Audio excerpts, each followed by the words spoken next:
میں یہی باتیں بتا کر قادیانیوں سے خطاب کرتا ہوں. میری لاہور میں کئی مرتبہ قادیانی فیملی سے ملاقات ہے، اور آج اس آنے اور گفتگو میں بھی دنیا اسلام کے قادیانیوں کو دعوت اسلام دیتے ہوئے کہتا ہوں، میرے قادیانیوں، تب تم میرے لیے قابل احترام ہو، چاہے میرے ملک میں بسنے والے ہو، بعد میں آنے والے ہو. ایک بات ذہن میں رکھو کہ جو تمہیں تمہارے مربی سکھا رہے ہیں وہ سچا ہے، یا ہمیں حضور نے جو سکھایا ہے وہ سچا؟ سوچو تو صحیح، تمہیں تمہارے مربیوں نے دکھایا کچھ اور ہے، لگایا کچھ اور ہے.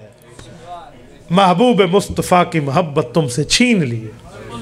یار حضور پاک بتا رہے ہیں میں آخری نبی ہوں، اللہ فرما رہے ہیں آخری نبی ہے، حضور مثالیں دے کر بتا رہے ہیں آخری نبی ہوں، رسالت میں آپ کے صحابہ مثالیں آگے پہنچا رہے ہیں، اور قرآن، سنت، مقام ابراہیم، مقام محمود، لواء الحمد، امت حمادون، ایک ایک نام میں آخر میں ختم نبوت ہے، اور تم لوگوں کو تمہارے مولویوں نے کہاں پہنچا دیا. حضرت میری ایک قادیانی سے لاہور دھرم پورہ میں ملاقات ہے. میں نے اسے سمجھایا تو مجھے کہتے ہیں صحیح مسلم شریف میں آتا ہے 3 چاند چڑھیں گے، اس کے بعد مرزا آئے گا اور وہ نبی ہوگا. میں تو حیران ہو گیا. میں نے کہا صحیح مسلم ہم نے پڑھی ہے، پڑھائی ہے، اور ٹاپ کر کے پڑھی ہے، یہ صحیح مسلم میں کہاں آئی ہے حدیث؟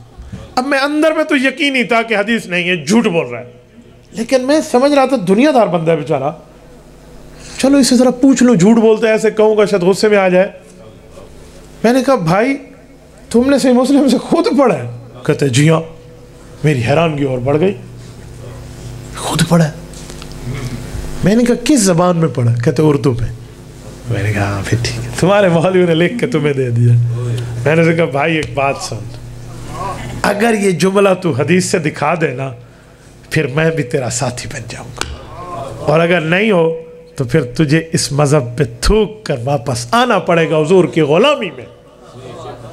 یقین مانے آج تک وہ پیش نہ کر سکے. اور قادیانی مربیوں نے کہا یہ مولوی نال پھر تعلق نہیں رکھنا، تسی ان کے ساتھ پھر تعلق نہ رکھنا. تو بھائیو میں بڑے بڑے قادیانی بندوں سے مل کر یہ جملہ کہتا ہوں کہ کیوں اپنی عاقبت برباد کرتے ہو، کیوں اپنی آخرت برباد. قادیانی کہتے ہیں ہمارے اوپر 6 نمازیں فرض ہیں.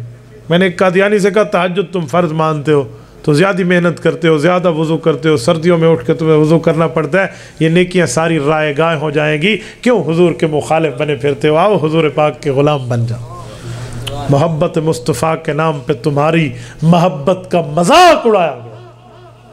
میں دنیا کے تمام ان سادہ لوگ قادیانیوں کو کہتا ہوں باقی ساری باتیں بعد میں. تمہیں یہ نظر نہیں آتا کہ آقا کیا فرما گئے، حضور پاک علیہ السلام کیا بتا گئے؟ اب ختم نبوت کے معنی میں سنو. ایک قادیانی سی گفتگو ہوئی انٹرنیٹ پر. میں نے اسے کہا کہ آپ ختم نبوت کو مانتے ہو؟ کہتے جی ہاں. اچھا ایک قادیانیوں میں یہ بھی بات پائی جاتی ہے کہ ختم نبوت ماننا کہہ کر مطلب اور بدل دیتے. میں نے کہا جی کیسے؟ کہتے ختم نبوت کا معنی ہے حضور نے مہر لگانی ہے، خاتم النبیین، نبیوں پر مہر لگانی ہے، تو جس پر مہر لگے گی وہ نبی بن جائے گا. مرزے پہ مہر لگی ہے، نبی ہے. میں نے کہا ٹھیک ہے، میرا ایک سوال ہے. کہتے جی پوچھئے کیا سوال ہے، توجہ رکھنا، کیا سوال ہے؟ میں نے کہا خاتم النبیین کا کیا مطلب ہے، ایک نبی پر مہر لگائیں گے یا کئی پر؟ کہتے نبیین تو جمع ہے، کئی پر. تو میں نے کہا 1400 سال میں کتنے بندوں پر مہر لگی ہے؟ کہتے ایک پر. تو میں نے کہا پھر خاتم النبیین تو نہ ہوئے، خاتم النبی ہوئے، جمع نہیں واحد ہے. اوہ بھائی مان تمہیں شرم نہیں آتی؟ میں نے کہا کہتے کچھ اور کرتے کچھ اور ہو. یار کیا دنیا میں جھوٹ بول بیٹھے ہو، کیا جھوٹ بول کے بیٹھے. خاتم النبیین کہہ کر مہر. اچھا ایک جملہ کہوں، یہ مرزے کو نبوت کیوں ملی ہے؟ وجہ کہتے ہیں مرزا صاحب کی عبادت ان کو اللہ کو بہت پسند آئی تھی. میں نے کہا حضرت ابوبکر صدیق کی کوئی عبادت اللہ کو پسند نہیں ہے، افضل البشر بعد الانبیاء. حضرت عمر کی کوئی نیکی اللہ کو پسند نہیں ہے جو فرش پہ بولتے ہیں رب عرش سے قرآن اتارتے ہیں. عثمان ذو النورین رضی اللہ عنہ کی کوئی عبادت مقبول نہیں ہے جو کائنات میں اکیلا تنہا رتبہ رکھ کے پیغمبر کا دوہرا داماد ہے.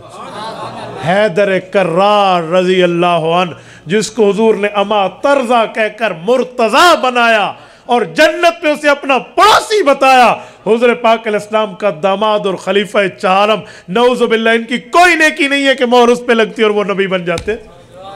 یہ ایک ہی مل رہا ہے 1400 سال میں، یہ ایک ہی ہے یار، کوئی عقل کی بنیاد پہ بھی بات کر لے۔